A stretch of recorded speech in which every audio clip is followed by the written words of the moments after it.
Good evening. Tonight we're going to be learning only one Amud, Maseches Yoma, Daf Yud Tes, and we're starting at the bottom of Yud Ches Amud Beis at a new Mishnah. This new Mishnah speaks about some of the details about the 7 days prior to Yom Kippur, where the Kohen Gadol was separated from his family and lived inside the Beis HaMikdash area. We'll see exactly where momentarily. Let's get started with the Mishnah. Yud Ches Amud Beis, here we go. The Mishnah writes, Masru ziknei bezdin leziknei kahuna behalu beis havtinas. The elders would take the Kohen Gadol and they'd bring him to the Beis Havtinas. The Beis Havtinas was a place where the Pitum HaKtoras was made. It was a very difficult and nuanced process to make the Ktoras, and it was done in this room of Beis Havtinas. So they'd bring the Kohen Gadol to this room. They would go in that room. The Kohen Gadol would make a shvua. He'd make a neder, which we're going to learn about in just one line. We'll see what neder he made, and then they would leave that room. V'amru lo, they would say, Ishi Kohen Gadol, you are the Kohen Gadol, you're my Kohen Gadol. Anu shluchei bezdin. We the Kohanim who are with you are shluchei bezdin. Ve'ata, you the Kohen Gadol, shlucheinu v'shliach bezdin. You're both our shaliach and the shliach bezdin. Mashbiyan anu alecha. We want to make you a promise as follows: B'mi sheshachan shemo b'bayis hazeh. In the name of the one who dwells in this house in the Beis HaMikdash, shelo tishana davar mikol ma she'amarnu lach. You cannot change anything from what is going to be done within the framework of the avoda of Yom Kippur. You, the Kohen Gadol, you have to be makbid on every single detail that the avoda is done perfectly. And then the Mishnah says cryptically, Hu poreshu bocha v'hein poreshinu vochen. He would separate himself from the group and he would cry, and then they would separate themselves from the group and cry. We'll learn about this not tonight, but we'll learn about this another night as to what that actually means. The second part of the Mishnah reads as follows, 4 lines from the bottom, Yud Ches Amud Beis, Im haya chacham. If the Kohen Gadol was considered a chacham, then doresh, he would give shiur. If Talmud Chacham, changing the Girsa in the Gemara, if he was a Talmud Chacham, then Dorshin Lefanav. We said in a previous Masechta that a Chacham is a higher level than a Talmud Chacham by definition. We look at the language of Talmud Chacham, it's not the same. If you're a Talmud Chacham, you're only the student of a Chacham. The Chacham is the higher level. So if you were a Talmud Chacham, then others would give shiur before you. V'im Ragil Likros Kore, if you were going to read Tanakh, you could read it on your own. V'im Lav, if not, then others would read it to you, Koren Lefanav. What Sfarim of Tanakh would they read to the Kohen Gadol? They'd read from Be'iyov, Ube'ezra, B'divrei Hayamim, from different Sfarim in Tanakh. Zechariah ben Kavutal Omer Pamim Harbe Karisi Lefanav B'Daniel. And he said that the Sefer Daniel was read many times. Turning to the top of your Testament, the Gemara says, what was he doing in Beis Havtinas? What was going on in that room? Says the Gemara, Tana L'lamdo Chafina. If you're familiar from the language of Korbanos, we said that it's Melo Chofnav. He would reach in with his hands, Melo Chofnav, Chafina, from his palms, from his hands. So they were teaching him exactly how to do the Ktoras. The second sugya will take us all the way to the end of the page today. Let's get started. Top line, Yud Testament, Aleph Amar Rav Papa. Shtei lishkos haylo leKohen Gadol. The Kohen Gadol had 2 rooms that he was functioning in. One was one that he actually slept in, and the other was the one where he worked, his office, as it were. Achas lishkas parhedron, ve'achas lishkas beis havtinas. One was the lishkas parhedron, which we've discussed already in this Masechta, the place where he would sleep. And one was the Lishkas Beis Havtinas, the room where he was going to learn the avoda and learn all of the details about being a Kohen Gadol. Achas b'tzafon ve'achas b'darom. One of them was on the north side of the Mishkan, the Beis HaMikdash, and the other of them was on the south side. Achas b'tzafon. Let's see a Mishnah which details where his northern room was. This Mishnah is about a third of the page, and let's get started. Ditnan vav lishkos hayu ba'azara. There were 6 different rooms in the Azara. Gimel b'tzafon v'gimel b'darom. 3 of them were in the north and 3 in the south. Shebedarom lishkas hamelach on the south side. One of them was the room of the salt, Lishkas HaParva. We'll see what that means in a moment. And the next one is Lishkas HaMadichin, where there was rinsing that was done. Let's analyze all 3. Lishkas HaMelach, 7 lines down. Shesham Hayu Nosten Melach LaKorban. We know that Melach was always put in Korbanos because it draws out the flavor. In fact, the Maharalmi Prague speaks about this. Why do we always use bread? Bread is very bitter. It's true that bread is bitter, but it reaches into the depths to extract that which is inside. That's the exact reason why we use that. What? Salt. What did I say? Bread? That's why we use salt on bread. Thank you. We use salt on bread to extract the flavor. So that's what was going on in this room. That's where all the salt was stored. And Lishkas HaMelach Shesham Hayu Nosten Melach LaKorban. Lishkas HaParva, what happened in that room? Shesham Hayu Mochen Oros Kachim. There they would salt the skins of the animals that were kachim. Ve'al Gaga, on the roof of that room, on the Lishkas HaParva, Haisa Beis Tefillah LeKohen Gadol B'Yom HaKippurim, there was a mikveh there. What about the Lishkas HaMadichin? In that room, Sham Hayu Madichin Kirbe Kachim. That's where they would rinse out the innards of the animals that were kachim. And on that room, on the room of the Lishkas Hamadichin, Mesiba Ola Lagag Beis HaParva. We haven't even gotten to our proof yet about the location of the room, but let us continue. Says the Gemara, 3 lines before the wide lines, Gimel Shebet Safo, in the 3 rooms to the north, Lishkas Ha'etz, Lishkas Ha'Gola, Lishkas Ha'Gazis. These are 3 rooms that were on the north side. Lishkas Ha'etz, Lishkas Ha'etz, in regards to the room that had wood in it, let's see actually what it was. That's a machloket in the Tanoim. Amar Rabbi Elazar ben Yaakov, Shakachti Ma'aisa Meshameshes. I forgot what that room is used for. First long line, Abba Shol, Omer, Lishkas Kohen Gadol. So we see that this is the room where the Kohen Gadol was, and this is proof number 1. Let's finish out this Mishnah, even though we've proven one of his locations, that he actually did have a space on the northern side. On the northern side, let's continue. The Mishnah continues here. The first long line, it was behind the room of the Lishkas. Ha'etz was behind the other 2 rooms, and all of the roofs were considered to be level of the same height.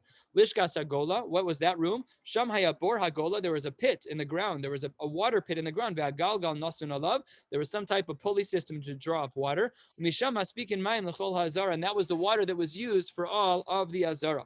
Lishkas Hagazis, what room was the Lishkas Hagazis? Says the Gemara 3 lines into the wide lines. Sham Haisa Sanhedrin Shal Yisrael Yosheves V'danas HaKohanim. In that room, the Sanhedrin would vet out new Kohanim. If the Kohen was not a good Kohen, if they vetted him and he failed, if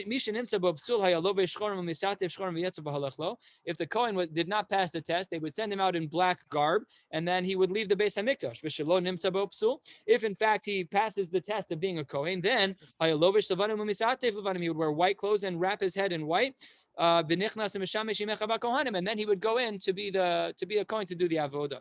All of this has shown us that there was one location in the north for the Kohen. What about Achas Bedarom? Where was the Kohen's room on the south side? Says the Gemara, 1/3 of the way down. Ditnan, the Mishnah writes, Sheva she'arim hayu ba'azara. There were 7 gates in the Azara. Gimel b'tzafon, v'gimel b'darom, v'gimel v'achas b'mizrach. 3 and 1, 3 in the north, 3 in the south, and 1 in the east. Shebedarom on the south. Shar HaDlaka, that's the first one with the Shar HaDlaka. Sheni Lo, the second one, the one next to it was Shar HaKorban. Shlishi Lo, the third one on that side, on the southern wall, was Shar HaMayim. We're going to come back to this momentarily. Shebe Mizrach, on the eastern wall, Shar Nikanor, famous story of the doors, as we've learned about. Vishtei Lishkos Hayusham, there were 2 doors, one on each side. Sham Achas b'yamino v'achas b'smolo, one to the right, one to the left. Achas Lishkas Pinchas Hamalabesh v'achas Lishkas Osei Chavit, and each room had their own name, and all of those were on the eastern wall. Shebet Safon, on the northern wall, Shar Hanitzotz, Binyan Achsadra Haya ve'aliyah benuya lo al gabav. There was a second floor that was built on the Shar Hanitzotz. V'sham haKohanim shomer milamala v'levim milamata. The Kohanim would stand on top and look over the Beis Hamikdash. The Levim would stand below, and they would protect there as well. V'shalifnim heimenu hachel. Within that was the chel, a special line of separation in the Mikdash. Sheni lo, the second gate on that side, on the north side, was Shar HaKorban. Shlishi lo, the third one was Shar Beis HaMokad. V'tanya. On this Mishnah, there is a brisa. What does the brisa say? The Tanya, the brisa writes as follows: The Kohen would do 5 tevilos. He'd go to the mikvah 5 times, and he'd wash his hands and feet 10 times during the day. Mekadesh.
Can you unmute? We should assume that the Lishkas Parhedron was on the south. My timer, what's the reason?